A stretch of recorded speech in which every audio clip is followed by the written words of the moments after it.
Welcome to Kaki channel. In this video, we will cover the next topic of this chapter, which is majoritism in Sri Lanka. तो जो श्रीलंका जो था वो independent nation बना था 1948 में हमारे इंडिया को इंडिपेंडेंस मिलने के ठीक एक साल बाद।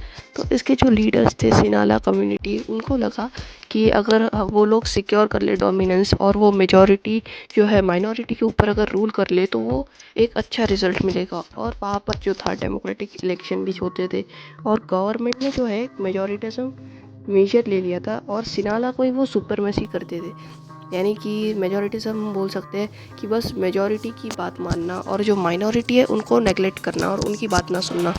तो इसी दौरान 1956 में एक एक्ट पास हुआ सिनालास को रिकॉग्नाइज करने के लिए कि वो जो है ऑफिशियल लैंग्वेज रहेगी।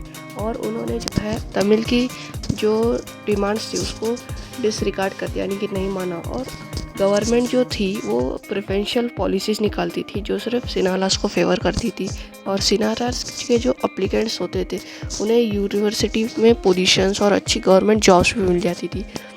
और उन्होंने एक नया कॉन्स्टिट्यूशन बनाया जिसमें उन्होंने कहा कि वो जो है हमेशा प्रोटेक्ट करेंगे और फॉस्टर करेंगे बुद्धिज़्म, यानी कि वहाँ के लोगों की रक्षा करेंगे और जो बुद्धिज़्म है उसको और बढ़ावा देंगे।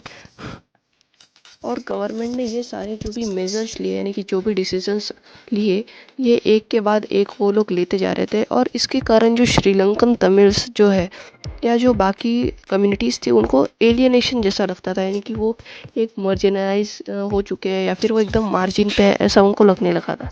और उनको लगता था कि जो मेजर पॉलिटिकल पार्टीज़ है, जो बुद्धिस्ट सिनालास के जो लीडर्स हैं वो सेंसिटिव है, उनकी तरफ वो लोग ध्यान देंगे, लेकिन ऐसा कुछ भी नहीं हुआ था। और जो श्रीलंकन तमिल्स है उन्होंने अपनी खुद की पार्टियाँ लॉन्च की, स्ट्रगल किए और रिकॉग्नाइजेशन मांगा कि जो तमिल है उसे ऑफिशियल लैंग्वेज बना दिया जाए या फिर रीजनल ऑटोनॉमी, और उनको भी इक्वालिटी दी जाए ताकि उनको भी अपॉर्चुनिटी मिल सके इन सिक्योरिंग एजुकेशन एंड जॉब्स। लेकिन ऐसा कुछ भी नहीं हुआ और उनकी जो डिमांड्स है उनको और डिसरिगार्ड किया गया, उन्हें कंटिन्यूसली डिनाइड किया गया।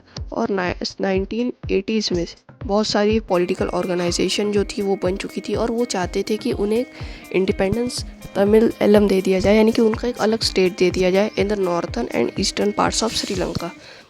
और ये जो था डिस्ट्रस्ट, यानी कि भरोसा उठने लगा था एक दूसरे के ऊपर से, और इसके कारण जो है काफ़ी कॉन्फ्लिक्ट होने लगे और ये जो है जल्दी बदल गया था सिविल वॉर में। और इसी के कारण इस सिविल वॉर के चलते वहाँ पर थाउजेंड्स ऑफ पीपल जो थे वो मारे गए और कम्युनिटीज़ भी बहुत सारी किल्ड हो गई। बहुत सारी फैमिलीज़ को फोर्स किया गया कि वो अपनी कंट्रीज छोड़ के चले जाए और उनका जो भी लाइवलीहुड था वो भी पूरी तरह से बर्बाद हो चुका था। जो सिविल वॉर थी उसने बहुत ज़्यादा एक टेरिबल सेटबैक किया, यानी कि बहुत एक ज़्यादा कह सकते हैं हम लोग बहुत ज़्यादा एक धक्का पड़ा। और उसके कारण जो है सोशल, इकोनॉमिक और कल्चरल जो लाइफ थी उसमें वो कंट्री बहुत ही ज़्यादा पीछे चली गई। और ये सिविल वॉर एंड हुआ था 2009 में।